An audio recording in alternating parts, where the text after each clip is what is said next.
What is going on, everybody? Welcome back to the channel. After Sound here, bringing you Splinterlands content every single day. We also stream on here as well as on Twitch regularly, so please make sure to come by and say hello. This video is also brought to you by my music, which is available anywhere you stream music under the name After Sound, and I do have a new song coming out called Run on January 1st, 2025. So for anybody that is on Spotify, there is a link to pre-save that down in the description below, and I would appreciate it if you consider doing that. It helps with the algorithm and all the fun stuff there. But thank you so much for the support. Let's go ahead and dive into today's video, which is a question that I've gotten actually multiple times over the past week, which, I suppose, there's a bullish nature around crypto, around gaming and all that's happening right now. And that's like, where do I spend my money, right? Where do I spend this hypothetical $500, which is actually a question that I've gotten. But, that number is going to be different, right? If people want to spend money on Splinterlands, it's going to be whatever, they're comfortable with.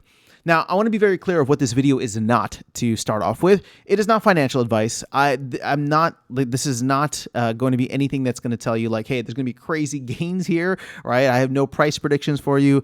I am simply going to give you all of the different options, in my opinion, that you have available to you if you want to participate in the ecosystem. Now, obviously, I believe that there's a lot of upside to Splinterlands, but I cannot guarantee that. It's just a fun place, a cool game, and a great project that I have been a part of for a couple of years, and I think it's a great place to be and to just slowly build up your stake within the game, whether that's cards, whether that's SPS, whether that's land. There's a lot of really cool things happening in 2025 and hopefully beyond. And this team is somewhat battle proven, so I'm very excited for where things are headed. So that's the disclaimer there. Now, the first thing, just to get it easy and out of the way, for those of you that are trying to get a gain, again, this is not financial advice, but I know people are going to ask me, okay, what's the biggest upside if I want to do well with how much I'm putting in?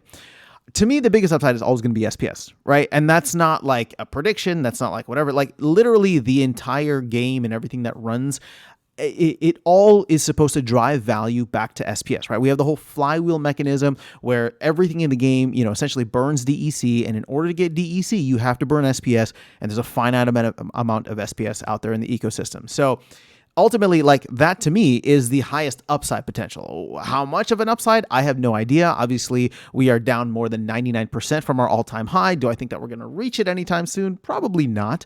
But in terms of just like pure financial upside, if I had to pick something across the board, that would be my safest bet. And again, this is not financial advice.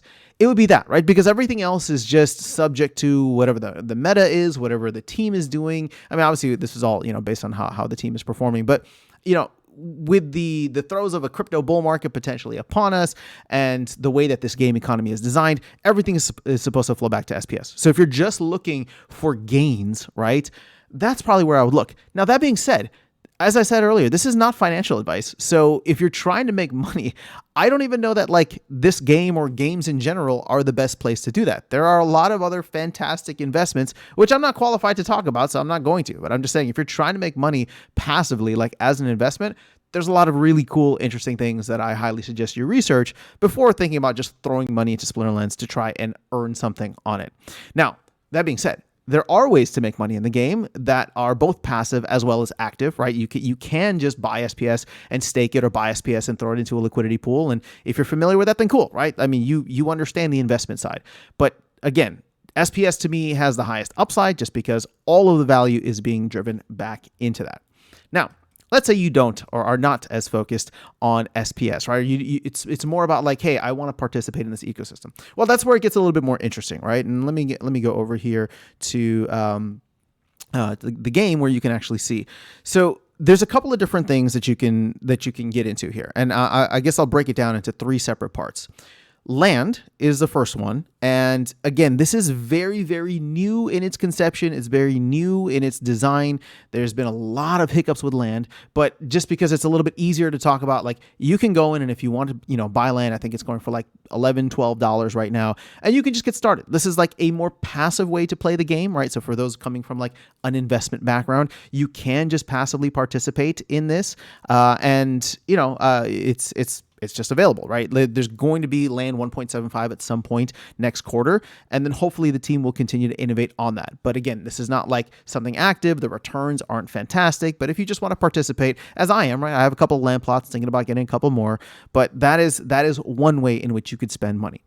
Now, the other ways, and this is where I'll break it down, because I've done videos like this in the past, but considering the change in landscape now, like for example, Rebellion cards are no longer available in the store, and we have a new game mode upon us with what's that called? Survival mode coming out very soon. What I want to focus on is two major sets, right? Let's talk about Chaos Legion and let's talk about Rebellion. Now, if you want to participate in the broader part of the game, right? If you want to be participating in, well, let's go this route first. If you want to participate in like the most competitive aspect, it's going to be in a place where you need to have Rebellion cards. Now, again, Rebellion is expensive, mainly because it is a very scarce set. There were not that many packs purchased, which is actually a good thing. We want these cards to hold their value. And as you can see here, I mean, some of these summoners, for example, are going for $68, $30, right? Some of the top tier cards are trading for significantly higher. But if you want to participate, and again, remove the $500 cap. This is for whatever price, or whatever value of money you want to bring in. Rebellion would be the place if you want to participate at the higher levels, especially come next year, Q2-ish, once modern format rotates and we get a brand new set called Conclave Arcana. So if you have the capital and you feel comfortable, you don't have to get everything in Rebellion, but if you wanted to spend money on some of these cards, and I would probably recommend the Summoners, just because you can earn reward cards and you can gather other cards as needed. That is probably where I would focus if you want to be a very top tier player, earn lots of SPS. Again, you'll probably be required to have a lot of cards, but if you have the capacity for it, you have the cash flow for it, then Rebellion would be the place to go, especially, as I said earlier, considering that it is already scarce, right? So you're seeing the card values quite high as it is. Now, granted, could they go lower? Absolutely. There's still a bunch of unopened packs out there, but for the most part, right, this is one of the lowest printed sets out there. It's lower than Untamed, for example. So at this point, like I would say, if you want to participate in modern format now as well as in the future, you would probably do well to get some of at least the top tier or super meta Rebellion cards, right? We have a couple more of the the Legends coming out soon. So if you wanted to like go and get those, but again, these are super expensive cards. If you have the capital and you want to participate at that level, go for it. Now the I guess left turn that I'll throw in here is Chaos Legion, right? Because Chaos Legion is significantly cheaper. It's highly overprinted. And as I alluded to earlier, there is an upcoming game mode that I think is going to help address this, which is survival mode. And so with that, there's a lot of opportunity here to go in and grab a lot of these Chaos Core cards. I mean, you can even get the reward cards too. But if you just look at the Chaos Core, for example, I mean, some of these summoners are going for a couple bucks, right? Which means that you could get multiple max copies of these summoners. These are the legendary summoners here. If we go down, you'll be able to see, let me just highlight it here. You can grab quite a few of the rare summoners. I mean, sure, it's going to be, let's see, how much is a max copy, for example? Again, there's a lot of these cards out there. So you could get, $14, $15, $13 for some of the, max copies of these cards, which again, I think that's important to note, because if you want to participate in this upcoming game mode, which will have a reward pool similar to what we have for both modern and wild format, you'll have the option, right? You'll have the option to play extra cards, go in and, your dollars will go a lot further because you'll own a lot more cards, and then you'll have the flexibility to do whatever it is you want with them in the future. Now, the thing is, Chaos Legion cards are already at the bottom of the barrel. Could they go lower? Probably, right? And especially once they are completely out of modern format, which they have another 3 to 4 months of. But, I've always looked at Chaos Legion as like, it's always going to be the land set, right? It's always going to be available in Wild. It's going to dominate Wild. And now we have this new mode, right? This new game mode where having extra copies of cards. Chaos Legion, like, it printed 12 million packs versus, Rebellion, which is about 1 million, Untamed, which is about 1.5 million. beta, which was, I think, 900,000, right? So you can see that a majority of the cards are in Chaos Legion, which means that if you have Chaos Legion cards, that's probably going to be what the meta is in this upcoming survival mode. So that's kind of where my head is at, right? If you were to bring in X amount of dollars into the game, it really just depends on what it is that you want to do. You could come in and get like a slice of everything, right? Spend a little bit on SPS, spend a little bit on land, spend a little bit on Rebellion, spend a little bit on Chaos. I mean, again, it's up to you. My thought process is, outside of getting whatever SPS you need in order to participate, in my opinion, if I was coming in with that, I would focus in on one of these areas. Do I want to be a little bit more of a passive player and participate in land? Do I want to be more of an active player and participate in the top tier and start collecting some of these highly valued Rebellion cards? Or do I want to play in this new game mode and new wild format in the long run that will be these Chaos Legion cards and just build up a collection where extra copies of cards actually still have a lot of value. And keep in mind, if at some point in the future you wanted to participate in land and you have all these extra cards, well, hell, you can throw them right on land. And, a lot of this stuff is going to be interchangeable, which is really cool about this whole thing.